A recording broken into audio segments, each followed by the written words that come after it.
નમસ્કાર વિદ્યાર્થી મિત્રો, સેમેસ્ટર 6માં તમારું 601નું પેપર જે ઇનઓર્ગેનિક કેમેસ્ટ્રીનું પેપર છે.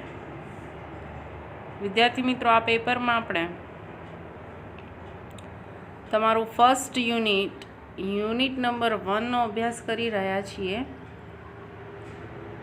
તો યુનિટ નંબર 1 જે છે એ છે વેલેન્સી એટલે કે સંયોજકતા, જેનો આપણે થોડી માહિતી એ લાસ્ટ લેક્ચરમાં મેળવેલી છે.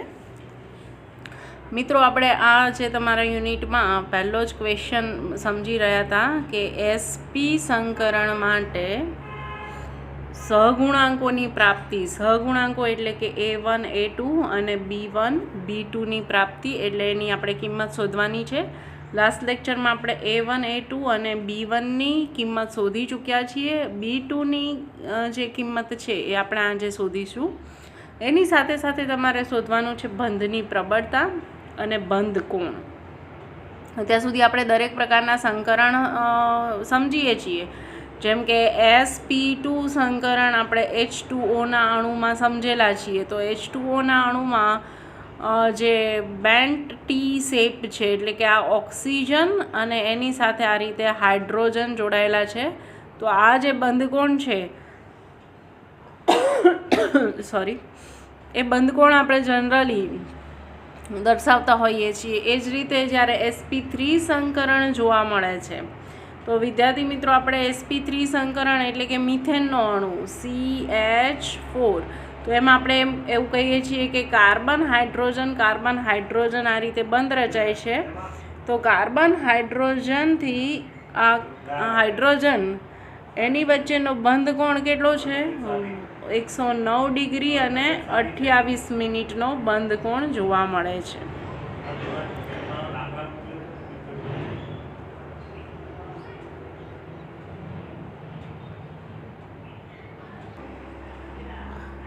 તો આપણે જે આ બંધ કોણ છે એની પણ માહિતી આ ક્વેશ્ચનમાં મેળવવાની છે. લાસ્ટ લેક્ચરમાં તમે આ બંને જે કન્ડિશન છે એ કન્ડિશન વિશેની પણ આપણે સમજૂતી મેળવેલી છે કે સહગુણાંકો મેળવવા હોય તો આપણે નોર્મલાઇઝેશન શરત અને ઓર્થોગોનાલિટીની શરત એ બંને માટેનું આપણી પાસે ઇક્વેશન છે, ઇન્ટિગ્રેશન એટલે કે સંકલન સાથેનું. પણ એ સંકલન કોનું કરવામાં આવે છે? તો તરંગ વિધેયનું, અને એના માટે આપણે અગાઉ તરંગ વિધેયોની પણ કિંમતો મેળવી ચૂક્યા છીએ. તો એ તરંગ વિધેયોનો ઉપયોગ કરી અને આપણે જે A1 A2 અને B1 B2ની કિંમત મેળવવાની છે. એમાં સમીકરણ 3ના આધારે આપણે A1 અને A2ની કિંમત મેળવી ચૂક્યા છીએ, જે 1/√2 મળે છે. શેના આધારે છે? તો આપણી જે કક્ષક છે એમાં sp સંકરણ જોવા મળે છે, એટલે કે એક S કક્ષક અને એક P કક્ષક એકબીજા સાથે સંમિશ્રિત થાય છે. તો આ જે S કક્ષક છે એનો ફાળો એ આપણી પાસે બે તરંગ વિધેય છે, ψ1 અને ψ2. બંને તરંગ વિધેયમાં એનો ફાળો કેવો છે? સમાન છે. માટે આપણે એને અહીંયા 1/2 દર્શાવીએ છીએ. અને અહીંયા વર્ગ છે, તો સહગુણાંકોનો વર્ગ દૂર કરવો હોય તો સાથે વર્ગમૂળ લેવું પડે, જેના આધારે આપણને ઇક્વેશન નંબર 3માં A1 અને A2ની કિંમતો મળી. હવે વિદ્યાર્થી મિત્રો, આપણે આગળ જોયું તો ઇક્વેશન નંબર 6 A1 અને A2ની કિંમતનો ઉપયોગ કરી અને ફરી પાછી આપણે ઓર્થોગોનાલિટીની શરત લાગુ પાડી હતી. અને ઓર્થોગોનાલિટીની શરત લાગુ પાડી એમાં દ્વિઘાત સમીકરણ મેં તમને A+B² વાળું એક્ઝામ્પલ આપ્યું હતું. એનું સાદું રૂપ શું થાય? તો A² + 2AB + B². એ જ પ્રમાણે અહીંયા આપણે ઓર્થોગોનાલિટીની શરત પ્રમાણે આ સાદું રૂપ આપ્યું અને આપણને સમીકરણ નંબર 6 જે ફાઇનલ મળે છે, જેમાં આપણે B1ની કિંમત છે એ મેળવેલી છે. હવે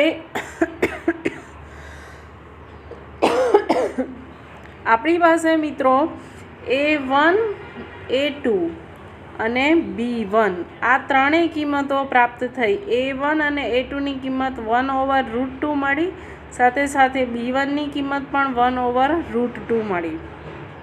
હવે આપણે મેળવવાનું છે B2ની કિંમત. તો એના માટે આપણે લાસ્ટમાં આપણે સમજ્યા છીએ એ પ્રમાણે તમે જોઈ શકો છો કે બંને તરંગ ફલનો જે છે એટલે કે તરંગ વિધેયો sin1 અને sin2 એને આપણે ફરી ઓર્થોગોનાલિટીની શરત લાગુ પાડીએ છીએ અને sin1 અને sin2 એ આપણી જે કિંમત છે સમીકરણ 1 અને 2 ઉપરથી એને આપણે અહીંયા સાદું રૂપ આપ્યું, બંનેને ઇન્ટિગ્રેશન લગાડ્યા, બંનેના આ રીતે ક્રોસ ગુણાકાર કર્યા, તો લાસ્ટમાં આપણને સમીકરણ નંબર 7 પ્રાપ્ત થયું. તો સમીકરણ 7માં આપણો જે a1 અને a2નો સહગુણાંક અચળાંક છે એટલે બહાર નીકળ્યા અને sin s નો સ્ક્વેર જે નોર્મલાઇઝેશનની શરત લાગુ પડે છે માટે એની કિંમત આપણે 1 થાય છે, માટે a1 અને a2 ટુ બી કન્ટિન્યુ સમીકરણ 7માં આવ્યા.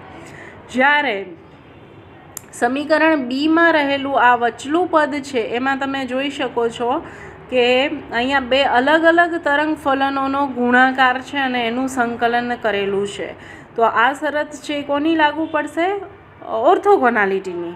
માટે એની કિંમત છે એ બંનેની શૂન્ય થશે. તો કોઈ પણ અચળાંકની ગુણ્યા શૂન્ય થાય એટલે એ વેલ્યુ છે એ 0 થશે. માટે આપણા જે આ વચલા બંને પદો છે એની કિંમત બની જાય છે 0. અને એટલે આપણું જે સમીકરણ 7 છે એમાંથી વચલા બંને પદો દૂર થઈ ગયા છે. પછી સમીકરણ બીમાં રહેલું છેલ્લું પદ એ તમે જોઈ શકો છો કે ઇન્ટિગ્રેશન sin pz નો સ્ક્વેર dt છે. તો ઓબ્વિયસ ફરી પાછું અહીંયા કોઈ એક જ તરંગ ફલનનો વર્ગનું સંકલન કરેલું છે માટે એ થઈ તમારી નોર્મલાઇઝેશનની શરત અને એના પ્રમાણે આ વેલ્યુ કેટલી મળે? 1 મળે. માટે આપણે અહીંયા b1 અને b2 જે છે એ સમીકરણ 7માં કન્ટિન્યુ રહ્યા. તો લાસ્ટ લેક્ચરમાં આપણે સમીકરણ 7 સુધીની સમજૂતી મેળવી હતી. હવે આપણે અહીંયા a1 અને a2ની કિંમત જે સમીકરણ 3 ઉપરથી મૂકીશું, b1ની કિંમત જે આપણે સમીકરણ 6 ઉપરથી મૂકીશું, તો b2ને આપણે કરતા બનાવવાના થશે, જે હવે આપણે નેક્સ્ટ સ્લાઇડમાં જોઈએ.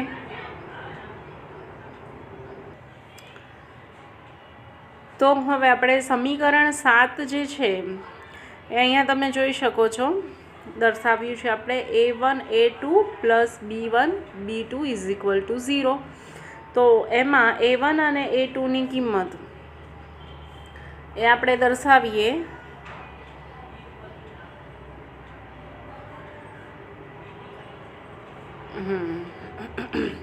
આપણે અહીંયા થોડું મેથેમેટિકલ સાદું રૂપ આપવાનો પ્રયત્ન કરીએ. a1 a2 plus b1 b2 is equal to 0. તો અહીંયા a1 જે છે એ આપણને આગળ સમીકરણમાં એની કિંમત 1/√2 મળી છે, a2ની કિંમત પણ 1/√2 મળી છે, b1ની કિંમત પણ આપણને 1/√2 મળી છે, પણ b2 આપણે શોધવાનો છે એટલે આપણે b2 માટે આ રીતે આખું ઇક્વેશન દર્શાવીશું. હવે મેઇન તમને અહીંયા ઇક્વેશન આ સમજાવવા પાછળનું રીઝન એક છે કે કેટલાક મેથ્સના વિદ્યાર્થી છે એ લોકોને તો સારું એવી કમાન્ડ હશે, તો એ આધારે તમને ખ્યાલ હશે કે વર્ગમૂળ 2 અને વર્ગમૂળ 2 એ બંનેનો ગુણાકાર થાય એટલે આપણે જ્યારે કોઈ ફોર્મ્યુલા દર્શાવી હોય ને તો એ બે રીતે દર્શાવી શકાય. 2 ઇઝ ઇક્વલ ટુ √2 ઇન્ટુ √2 પણ લખાય અને √2 ઇન્ટુ √2 ઇઝ ઇક્વલ ટુ 2 પણ લખાય. તો આપણે આ જે છે ફોર્મ્યુલા એનો યુઝ કરીશું. ધેરફોર આ બંનેનો આપણે ગુણાકાર કરીએ તો એની વેલ્યુ મળશે 1/2 plus 1/√2 into b2 is equal to 0. હવે અહીંયા તમને ખ્યાલ છે કે આ b2 છે ને એના સહગુણાંકમાં 1/√2 છે. તો આ 1/2 છે ને એ આપણે આ સામેની બાજુએ લઈ જઈએ તો અત્યારે પદ પ્લસ છે એ હવે સામે જશે એટલે કેવું બની જશે? માઇનસ. તો આપણે અહીંયા દર્શાવીએ 1/√2 b2 ઇઝ ઇક્વલ ટુ -1/2. બરાબર છે.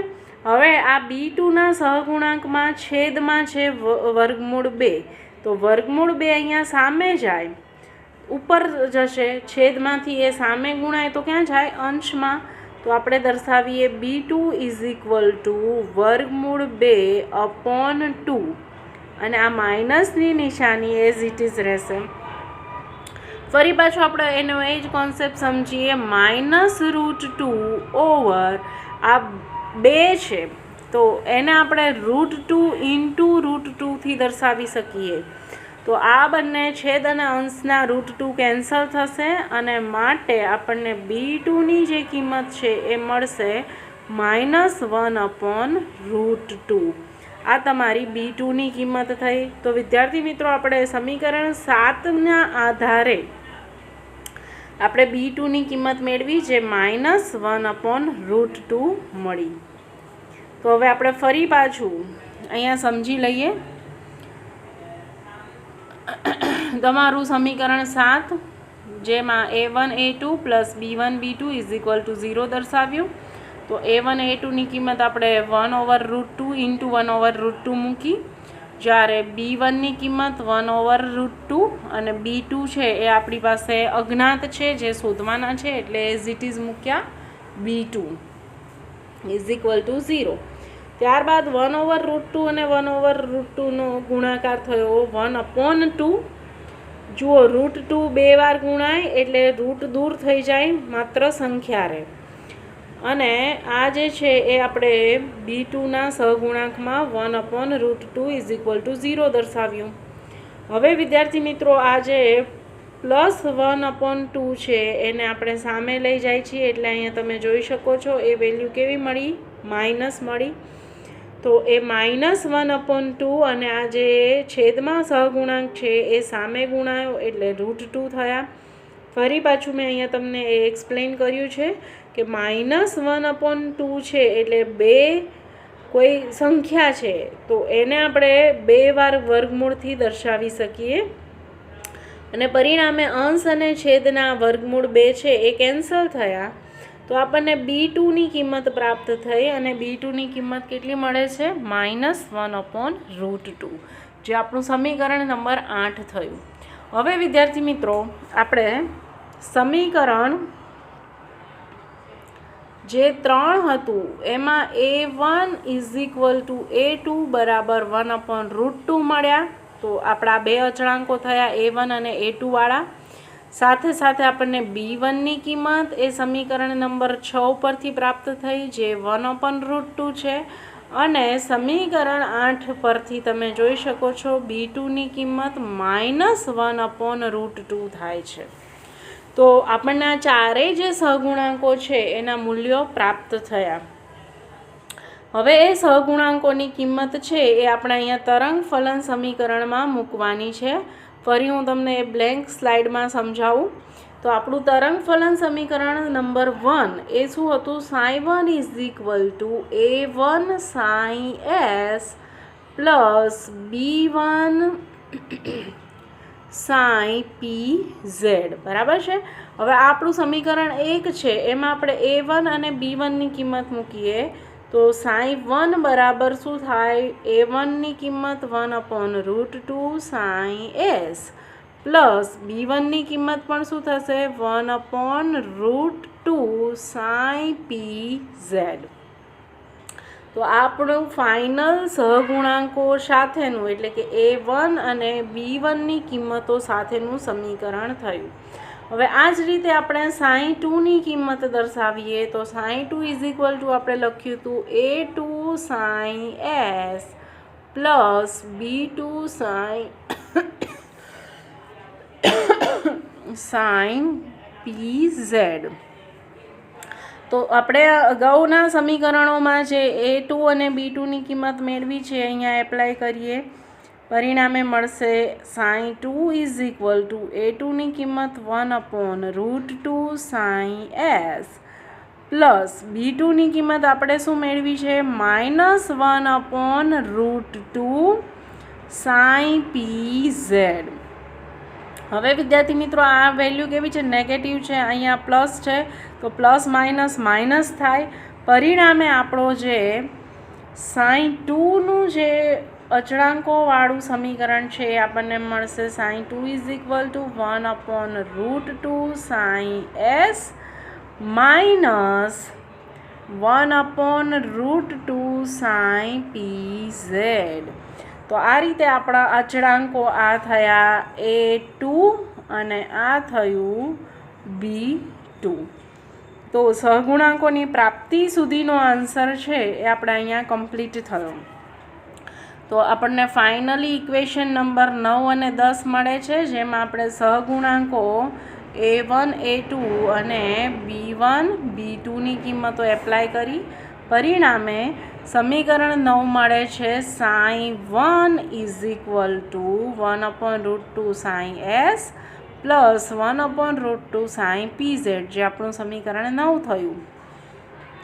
જ્યારે બીજું તરંગ વિધેય sin 2 માટે આપણને મળે છે 1/√2 sin s માઇનસ આ વેલ્યુ કેવી થઈ? માઇનસ થઈ. શા માટે? કારણ કે આપણું b2ની કિંમત છે એ માઇનસમાં મળી છે, માટે આપણે દર્શાવીશું -1/√2 sin pz, જે આપણું સમીકરણ નંબર 10 થયું. તો વિદ્યાર્થી મિત્રો, આપણે આ સમીકરણ 9 અને 10માં જે તરંગ ફલનો છે એના સહગુણાંકો એડ કર્યા. તો આપણું ઉપરોક્ત જે સમીકરણ છે એટલે કે આગળનું સમીકરણ 9 અને 10 એ એસપી કક્ષકોના તરંગ ફલનો માટેનું તરંગ વિધેય તથા તરંગ વિધેય એટલે કોણ? sin 1 અને sin 2 તથા એના સહગુણાંકોના મૂલ્યો સૂચવે છે. તો સહગુણાંકો એટલે કોણ? a1 અને b1, જે આપણું તરંગ ફલન sin 1માં આવશે, a2 અને b2, જે આપણા તરંગ ફલન sin 2માં સમાવિષ્ટ થાય છે. તો આ રીતે વિદ્યાર્થી મિત્રો આપણે પહેલો પોર્શન છે એ પૂરો કર્યો. હવે નેક્સ્ટ પોર્શન આવે છે બંધની પ્રબળતા. તો બંધની પ્રબળતા આપણે સમજાવવાની છે. એના માટે અહીંયા કયું સંકરણ થાય છે? તો એસ કક્ષક અને પી કક્ષક એ બંને વચ્ચે સંકરણ થાય છે, અને બંને વચ્ચે એસ અને પી કક્ષકોનું સંકરણ થઈ એ સમાન શક્તિ ધરાવે છે. અને એમાં આપણે જે બંધ રચાય છે એ બંધની પ્રબળતા કેટલી છે એ સમજવા માટે તરંગ ફલનો છે એના રેડિયલ ભાગ છે એ બહુ જુદો પડતો નથી. એટલે આપણો જે sin 1 અને sin 2 આ બંને તરંગ ફલનો છે એના રેડિયલ ભાગ વચ્ચેનો તફાવત છે એને આપણે અવગણવાનો છે. માત્ર આપણે એનો કોણીય ભાગ છે એને જ ધ્યાનમાં લેવાનું. તો આપણે sin s અને sin pz, રેડિયલ ભાગ એટલે કયો? આખું એનું રેડિયસ કહેવાય. રેડિયસ એટલે કે એની આખી આ ત્રિજ્યા. જ્યારે આપણે આ કોણીય ભાગને જ ધ્યાનમાં લઈએ તો રેડિયલ એટલે આખું એનું આ રેડિયસ કહેવાય, જે આપણે ત્રિજ્યાથી દર્શાવીએ છીએ. પરંતુ જ્યારે એનો કોણીય ભાગ દર્શાવવાનો હોય ત્યારે આ રીતે આપણને આ એની કોણીય એનું ભ્રમણ કહેવાય. માટે એ કોણીય ભાગને જ આપણે ધ્યાનમાં લઈશું. તો એના માટેની નોર્મલાઇઝેશન માટે એ કોણીય ફલનની કિંમત આપણે જોઈએ. તો કોણીય ફલનની કિંમત છે એટલે કે તમને ખ્યાલ હશે કે આ રીતે આપણે મેથ્સમાં તમે ત્રિકોણમિતિ ભણ્યા છો, એમાં આ વર્તુળ છે. વર્તુળના તમારા 4 ભાગ દર્શાવેલા છે. આ ઓલ, એસ, ટી અને સી, આ રીતે 4 ભાગ છે. હવે આપણે મેઇન સમજવાનું એ છે કે આ ખૂણો છે. અહીંથી આટલો ભાગ છે જ્યાં ઓલ લખેલું છે એ 90 ડિગ્રી કહેવાય. પછી આ આખો જે ડાર્ક ભાગ કર્યો મેં એ 180 એટલે કે આ પાઈ કહેવાય. આ π/2 થશે. આ પાઈ એટલે 180 થાય. પછી આ છે એ ભાગ 3π/2 થાય એટલે કે 270. અને આ છે એ ભાગ અહીંયા ફરી પાછો 0થી આપણે આખું આ ભ્રમણ કરીને આવીએ એટલે એને આપણે શું કહીએ છીએ? 2π, જેને આપણે 360 ડિગ્રીથી પણ દર્શાવીએ છીએ.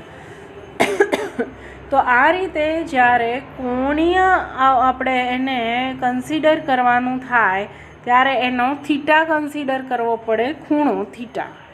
તો એ થીટાને કન્સિડર કરી અને હવે આપણે એ આખું સમજીએ. તો અહીંયા તમે જોઈ શકો છો કે સાઈ એસ માટેની કિંમત એ આપણે સ્વીકારવાની છે 1/2√π મળે છે.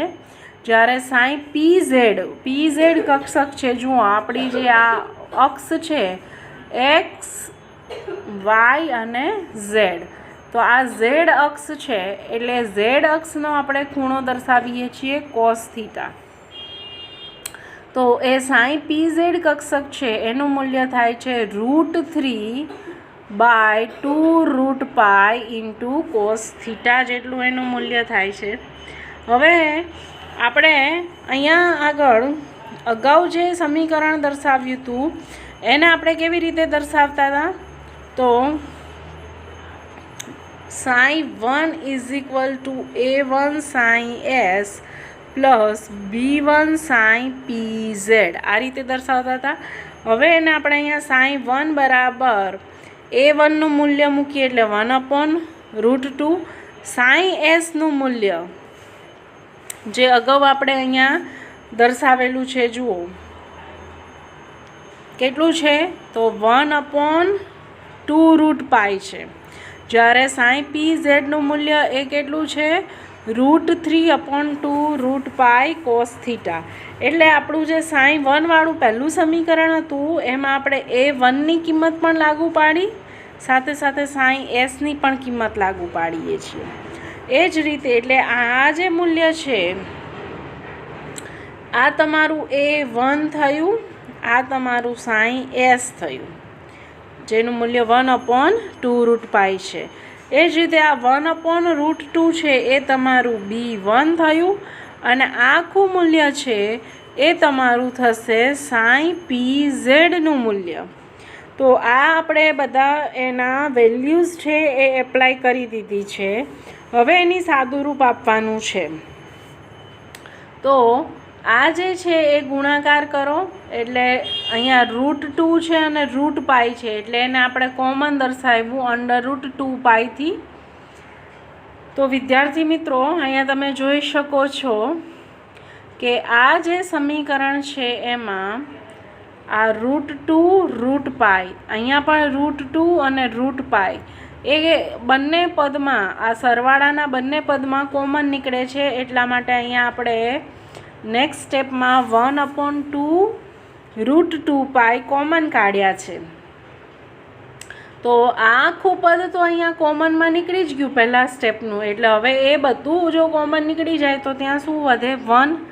અને એ જ રીતે અહીંયા જે છે એ વધશે √3 કોસ થીટા.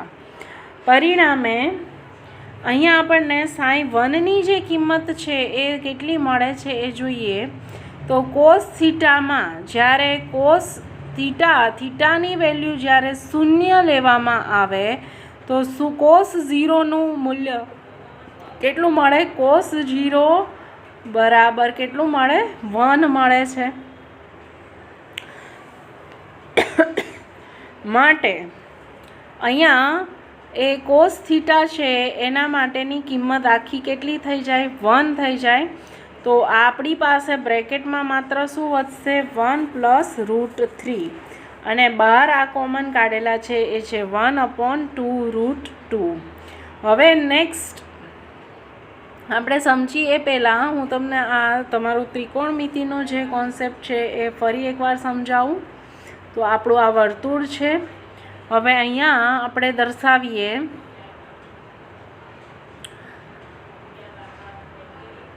0 અને 1 આ રીતે સ્ટાર્ટ થાય. હવે આ વેલ્યુ છે એ ધીરે ધીરે ઇન્ક્રીઝ થતી જશે એટલે અહીંયા થશે 1 અને 0. એ જ રીતે ફરી પાછી અહીંયા આ તમે વેલ્યુ જોઈ શકો છો. તો આ જે 1 છે અહીંયાથી 0 થશે અને 0 છે ત્યાંથી આપણને મૂલ્ય છે -1 મળશે અને ફરી પાછું આ વેલ્યુ છે એ 0માંથી -1 અને આ વેલ્યુ છે એ ફરી આપણને કેટલી મળશે? 0. તો હવે અહીંયા જે બ્રેકેટમાં પહેલી જે વેલ્યુ લખેલી છે એ કોની છે? સાઇન થીટાની વેલ્યુ છે અને એની બાજુમાં છે એ કોસ થીટાની વેલ્યુ છે. તો આ જે છે એ શૂન્ય કહેવાય. આપણે અગાઉ વાત કરી કે કોસ થીટા બરાબર કોસ 0 હોય તો એની વેલ્યુ કેટલી મળે? તો કોસ 0 એની વેલ્યુ કેટલી થઈ? 1 થઈ. અને એ જ રીતે આ સાઇન અને આ કોસ છે. તો હવે જ્યારે આપણે કોસ 180 એટલે કે પાઈ કોસ 180 લઈશું ત્યારે એની વેલ્યુ કેટલી મળશે આપણને? -1 મળશે. તો અત્યારે આપણે જે કોન્સેપ્ટ સમજતા હતા કોસ થીટા, અહીંયા કોસ 0 લેવામાં આવે તો એનું મૂલ્ય કેટલું મળે છે? 1 મળે છે. જે મેં તમને અગાઉની જે સ્લાઇડ હતી એમાં તમને મેં ગાણિતિક સાદુરૂપ છે એ સમજાવ્યું. તો એ તમે જોઈ શકો છો. તો sin 1ની આપણને મેક્સિમમ વેલ્યુ મળી 1/2√2 પાઈ ઇન્ટુ 1 + √3, કારણ કે કોસ થીટા એ કોસ 0 લઈએ તો એનું મૂલ્ય કેટલું મળે છે આપણને? 1 મળે છે.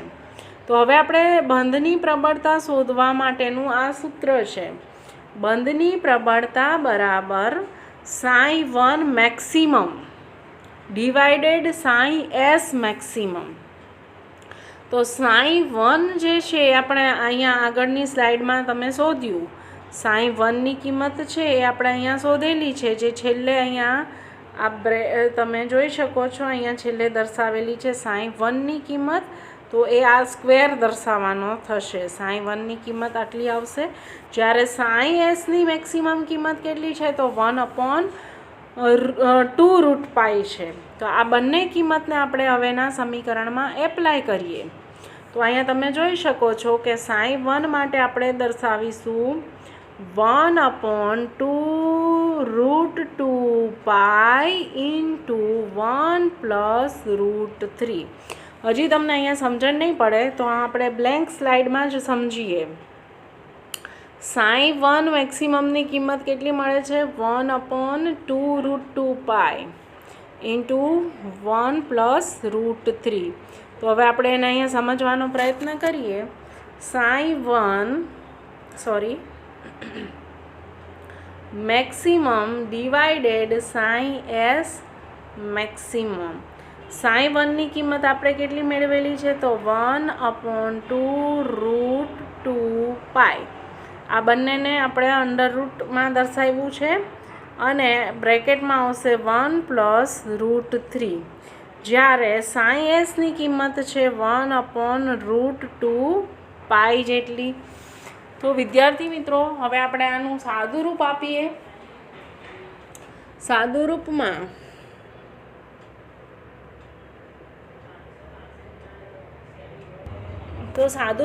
વિદ્યાર્થી મિત્રો આપણે દર્શાવીએ આખું સ્ટેપ. તો sin 1 maximum divided sin s maximum is equal to અહીંયા આવશે 1/2√2π.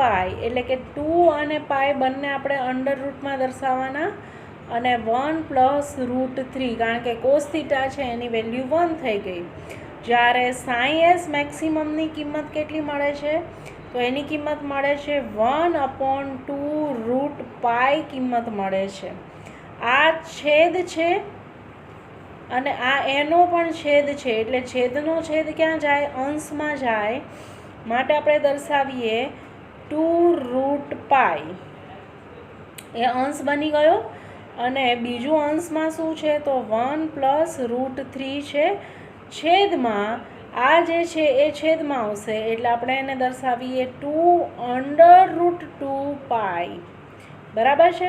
હવે આ √π અને આ √π બંને કેન્સલ થશે. સાથે સાથે આ 2 છે એને મેં અગાઉ પણ કીધું હતું તમને, √2 ને √2 આ રીતે દર્શાવી શકાય. આ √π આવ્યા અને 1 + √3. આ આખું જે સ્ટેપ છે એને આ રીતે આપણે દર્શાવવાનું છે. ડિવાઇડેડ 2√2π. તો આ √2π અને √2π બંને કેન્સલ થશે. અને અહીંયા પણ તમે જોઈ શકો છો કે આ √2 છે તો આને જે 2 છે એના સ્થાને આપણે √2 દર્શાવીએ એટલે એ પણ કેન્સલ થયા. તો ફાઇનલી આપણી પાસે શું વધે છે? ફાઇનલી આપણી પાસે વેલ્યુ વધે છે આ ઉપરનો ભાગમાં આ બધું કેન્સલ થયું એટલે 1 લખ્યા ડિવાઇડેડ √2 ઇન્ટુ 1 પ્લસ √3. હવે અહીંયા આપણે વિદ્યાર્થી મિત્રો વર્ગમૂળ 2 અને વર્ગમૂળ 3ની કિંમત મૂકીએ તો વર્ગમૂળ 2ની કિંમત કેટલી થાય 1.41. તમારી પાસે કેલ્ક્યુલેટર હોય તો તમે એમાં ચેક કરી શકો છો. અને વર્ગમૂળ 3ની કિંમત થાય 1.71. તો એ પ્રમાણે આપણું જે પદ છે એમાં એડ કરીએ કિંમત બંધની પ્રબળતા બરાબર 1 પ્લસ √3 ડિવાઇડેડ √2 એટલે 1 પ્લસ √3ની કિંમત 1.7 થાય 1.73 સોરી બરાબર છે. અને √2ની કિંમત થાય 1.41. ઉપરનો અંશ છે એનું સાદુરૂપ આપીએ તો 2.73 ડિવાઇડેડ 1.41 કરો એટલે આ બંનેનું જે સાદુરૂપ છે એ આપણને મળશે 1.936. તો આપણો જે આ SP પ્રકારનું સંકરણ થાય છે એમાં બંધની પ્રબળતા કેટલી મળે છે 1.936. તો વિદ્યાર્થી મિત્રો હવેનો નેક્સ્ટ કોન્સેપ્ટ જે છે આપણો ત્રીજો કોન્સેપ્ટ બંધ કોણ એ આપણે હવે નેક્સ્ટ લેક્ચરમાં જોઈશું.